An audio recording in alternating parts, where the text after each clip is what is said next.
Hello friends, मैं आप सब लोगों का अपने इस एजुकेशनल चैनल पे हार्दिक स्वागत करता हूं। फ्रेंड्स, जैसा कि आप सबको मालूम है कि आज के आपके इस अपने चैनल पे क्लास 10 की प्रॉपर पढ़ाई शुरू करवा दी गई है। इस कड़ी में हम लोग बात कर चुके हैं क्लास 10th के एक्सरसाइज 1.1 और 1.2 के सभी क्वेश्चंस को। हम लोगों ने हिस्ट्री के भी कुछ इंपॉर्टेंट क्वेश्चन देखे थे आपके चैप्टर 1 से संबंधित। आज हम लोग पढ़ने वाले हैं क्लास 10th बायोलॉजी। आज मैं आपको इसका पूरा इंपॉर्टेंट नोट्स बताने वाला हूं, इंपॉर्टेंट क्वेश्चंस आप लोगों के साथ डिस्कस करने वाला हूं विद फुल एक्सप्लेनेशन। ये चीज़ें आपको पीडीएफ के फॉर्म में मिल भी जाएंगी। अगर आप लोग चाहते हैं तो पीडीएफ के फॉर्म में आप इसको प्राप्त भी कर सकते हैं और इन्हीं सारे प्रश्नों की तैयारी करके आप क्लास 10th के एग्जाम में बहुत ही अच्छे तरीके से अंक ला सकते हैं और उसमें स्कोर कर सकते हैं। तो यहाँ पर आप लोग देख सकते हैं पहला जो चैप्टर है आपके बायोलॉजी का। तो देखिए फ्रेंड्स, आपके क्लास 10th के साइंस के सेक्शन में फिजिक्स भी आप लोगों को पढ़ना है, केमिस्ट्री भी आप लोगों को पढ़ना है और बायोलॉजी भी आप लोगों को पढ़ना है। तीनों की अगर एग्जाम के दृष्टिकोण से देखा जाए तो एग्जाम के दृष्टिकोण से बायोलॉजी आपके लिए ज़्यादा इंपॉर्टेंट हो जाता है। हालांकि क्वेश्चन सभी सभी सेक्शन से इक्वल ही पूछे जाते हैं, लेकिन अगर मेरे हिसाब से समझा जाए तो बायोलॉजी जनरली क्या होता है, इसको समझना थोड़ा सा आसान होता है। दूसरी बात क्या है कि ये मनुष्यों से संबंधित होता है, इस वजह से आप इसको इंटरेस्ट के साथ पढ़ भी सकते हैं और समझ भी सकते हैं।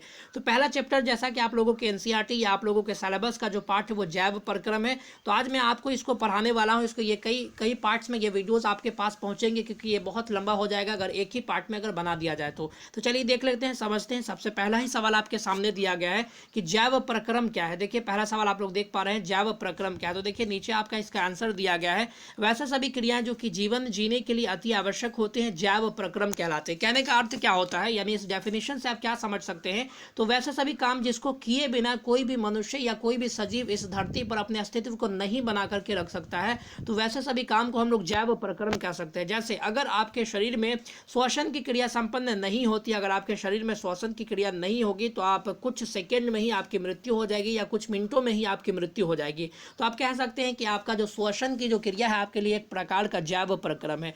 वहीं अगर पोषण की अगर बात कर ले तो पोषण का अर्थ ये होता है कि हम लोगों ने भोजन ग्रहण किया, भोजन का पाचन हुआ, पाचन होने के बाद उस भोजन का उपयोग करके हमारे शरीर में वृद्धि और विकास हुआ, तो ये पूरी प्रक्रिया ही आपकी पोषण कहलाती है। तो अगर ये किसी भी मनुष्य के अंदर नहीं होगा तो आप कह सकते हैं कि मनुष्य का विकास ही संभव नहीं होगा। उत्सर्जन, यानी मान लीजिए कि हम लोग शरीर से बाहरी रूप से हम लोग बहुत सारे बाहरी पदार्थों को ग्रहण तो कर रहे हैं, लेकिन अगर उसका निष्कर्षण ना हो, उसको शरीर से न निकाला जाए तो वो हमारे शरीर में जमा रहेगा और हमको इससे बहुत सारी समस्याओं का सामना करना पड़ सकता है। साथ ही साथ कुछ समय में हमारी मृत्यु भी हो सकती है।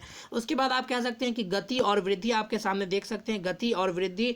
तो गति और वृद्धि में आप देख सकते हैं कि अगर कोई इंसान गति नहीं करेगा या वृद्धि नहीं करेगा तो उसका जीवन जी पाना सक्षम नहीं हो पाएगा या जीवन जी पाना संभव नहीं हो पाएगा। तो ये था आपका पहला क्वेश्चन और उसका कुछ इस प्रकार से आंसर। अगला देखिए, अगला प्रश्न जो आपके सामने कहता है कोई भी वस्तु सजीव है, इसका निर्णय आप किस प्रकार या किस आधार पर कर सकेंगे। तो देखिए हम निम्न आधार पर निर्णय लेंगे कि कोई वस्तु सजीव है अथवा नहीं है। तो देखिए अगर कोई भी पदार्थ श्वसन की क्रिया को करता है तो हम उससे समझ जाएंगे कि वो जो है सजीव है। दूसरा, वह वृद्धि करता है। यहाँ पर वृद्धि थोड़ा सा रॉन्ग लिखा हुआ है, वृद्धि आप लोग इस प्रकार से लिख लेंगे। तो अगर कोई वृद्धि करता है तो हम लोग समझ लेंगे कि वह जो है आप कह सकते हैं कि सजीव है। दूसरा है वह गति करता है। तीसरा वह उत्सर्जन करता है। उसके बाद वह शरीर में हुई टूट फूट की मरम्मत करता है। देख लीजिए अगर कोई भी सजीव होता है, मान लीजिए अगर आपके शरीर में कहीं पर कुछ भाग टूट जाता है, घाव या जख्म या कुछ भी हो जाता है, तो देखिएगा कुछ समय के बाद वो खुद ब खुद ठीक हो जाता है। अगर आप दवा लेते हैं तब भी, नहीं लेते हैं तब भी। तो ये क्या होता है, आप कह सकते हैं कि आपके शरीर में कुछ विशेष प्रकार की क्रियाएं खुद से ही संपन्न हो जाती हैं। तो ये सब कह सकते हैं आप कि सजीवों के ये लक्षण है। उसके बाद देखिए अगला जो आपके सामने क्वेश्चन है वो कहा जा रहा है श्वसन किसे कहते हैं। तो श्वसन कुछ इस प्रकार से लिखा था, आप लोग देख सकते हैं श्वसन किसे कहते हैं। तो यहाँ पर आपके सामने इसका आंसर दिया गया है, शरीर के बाहर से ली हुई ऑक्सीजन जो शरीर में प्रवेश करने के पश्चात भोजन को विघटित कर ऊर्जा प्रदान करती है, उसे श्वसन कहते हैं। श्वसन कहने का मतलब क्या होता है कि हम लोग ऑक्सीजन गैस ग्रहण करेंगे और ऑक्सीजन गैस क्या होगा कि हमारे कोशिकाओं के माध्यम से माइटोकॉन्ड्रिया में जाएगा। माइटोकॉन्ड्रिया में जाने के बाद वहाँ भोज्य पदार्थों का दहन होगा। दहन होने के बाद वहाँ कार्बन डाइऑक्साइड गैस उत्पन्न होगा। फिर उसको जो है हमारे नाक के माध्यम से बाहर निकाल देने की प्रक्रिया ही श्वसन कहलाएगी। या आप कह सकते हैं कि जैसे ही हम लोगों ने ऑक्सीजन गैस ग्रहण किया तो यहाँ पर भोजन के अणुओं का यहाँ विखंडन हुआ या इसकी दहन की प्रक्रिया हुई, तो इससे हम लोगों को ऊर्जा या एनर्जी की प्राप्ति हुई। यही प्रक्रिया ही आपकी पूरी श्वसन कहलाएगी।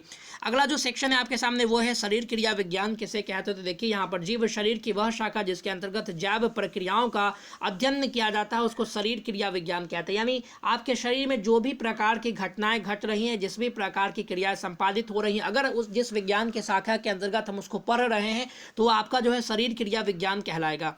देख लेते हैं इसके अगले क्वेश्चन की। तो शरीर क्रिया विज्ञान को कितने भागों में बांटा गया है? तो शरीर क्रिया विज्ञान को मुख्य रूप से 2 भागों में बांटा गया है। पहला तो आपका पादप शरीर क्रिया विज्ञान या पादप कार्याकी, दूसरा है आपका जंतु शरीर क्रिया विज्ञान या जंतु कार्याकी। पादप शरीर क्रिया विज्ञान की अगर बात कर ले तो इसमें मुख्य रूप से पेड़ पौधों के मुख्य रूप से उसके संरचना, उसके बनावट या उससे संबंधित विभिन्न प्रकार की घटनाओं का जिस क्रिया विज्ञान के अंतर्गत हम लोग अध्ययन करते हैं उसको हम लोग पादप शरीर क्रिया विज्ञान कह सकते हैं। और मनुष्यों या अलग अलग प्रकार के जो जंतुओं या जानवर जो होते हैं उसके बारे में अगर हम लोग अध्ययन करते हैं तो उसको हम लोग जंतु क्रिया विज्ञान आप कह सकते हैं या जंतु कार्याकी के नाम से उसको जाना जाता है। तो ये था आपका 2 सेक्शन।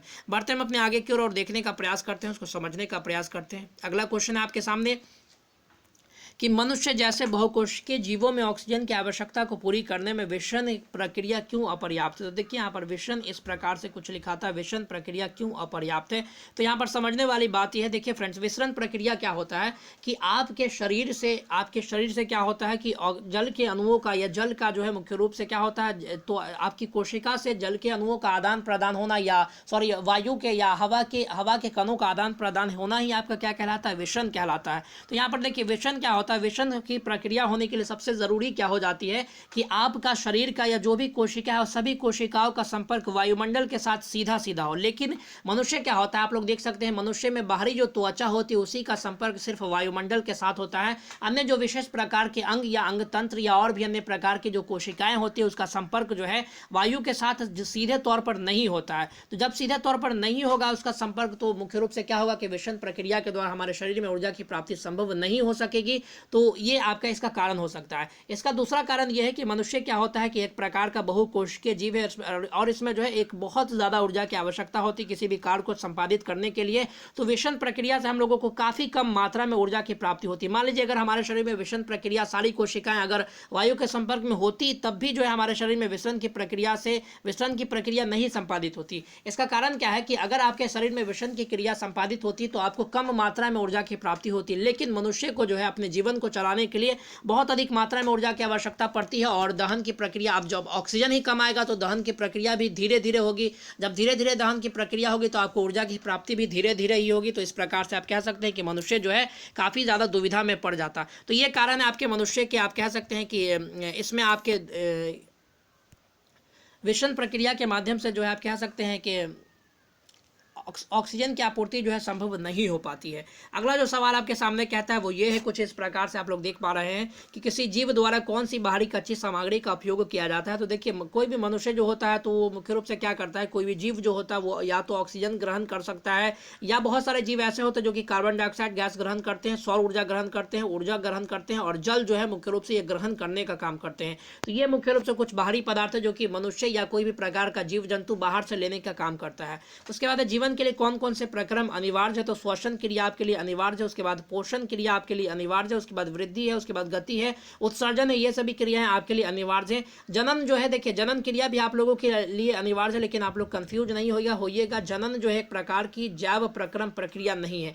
कहने का अर्थ ये होता है कि अगर कोई भी व्यक्ति या कोई भी जानवर जो है अपने जैसे संतान की उत्पत्ति नहीं करता है तो वो इस धरती पर बना रह सकता है, लेकिन अगर वो उसको जो है अपने धरती पर अपने फैमिली को आगे बढ़ाना है, अपने आप को अगर अपने पीढ़ी को आगे अगर बढ़ाना है तो जनन प्रक्रिया उसके लिए आवश्यक हो जाती है। लेकिन जनन जो है जीवन के लिए आवश्यक नहीं है, इसलिए आप कंफ्यूज इस चीज़ से नहीं होइएगा। आगे ये सवाल भी आएगा कि जनन एक प्रकार की जैव प्रक्रम है, अगर है तो क्यों और नहीं है तो क्यों नहीं। तो वहाँ पर मैं आप लोगों को इसको और भी अच्छे तरीके से एक्सप्लेन करके बताऊँगा। तो फ्रेंड्स ये था आपका वीडियो का पार्ट नंबर 1, जिसमें हम लोगों ने 5-7 क्वेश्चंस को अच्छे तरीके से डिस्कस करने का प्रयास किया। टोटल 19 पेजेस का आपका पीडीएफ है पेज नंबर 1 का, जिसको मैं आप लोगों को एक एक करके समय समय पर आप लोगों को इस चैनल के माध्यम से अपलोड करवा करके पढ़ा दी जाएगी। तो आप लोग चैनल से जुड़े रहिए और इस तरह के इन्फॉर्मेटिव वीडियोज़ देखने के लिए और क्लास 10 की प्रॉपर पढ़ाई करने के लिए आप हमारे चैनल से जुड़े रह सकते हैं। मिलते हैं अगले वीडियोज़ में, तब तक के लिए धन्यवाद। God bless you all, take care of yourself. और पीडीएफ लेने के लिए आप हमारे चैनल से जुड़े रहिए। 1 से 2 दिन के अंदर मैं इसकी कोई व्यवस्था ढूंढ लेता हूं कि किस माध्यम से आप लोगों को पीडीएफ प्रोवाइड करवाई जाए। या तो आपको व्हाट्सएप ग्रुप के माध्यम से पीडीएफ प्रोवाइड करवा दी जाएगी या आप टेलीग्राम ग्रुप के माध्यम से आपको पीडीएफ प्रोवाइड करवा दी जाएगी। जो माध्यम हमको ज़्यादा अच्छा लगता है, सुटेबल लगता है, उस माध्यम से मैं आप लोगों को पीडीएफ प्रोवाइड करवा दूंगा। तो मिलते हैं अगले वीडियोज़ में, तब तक के लिए धन्यवाद। God bless you all.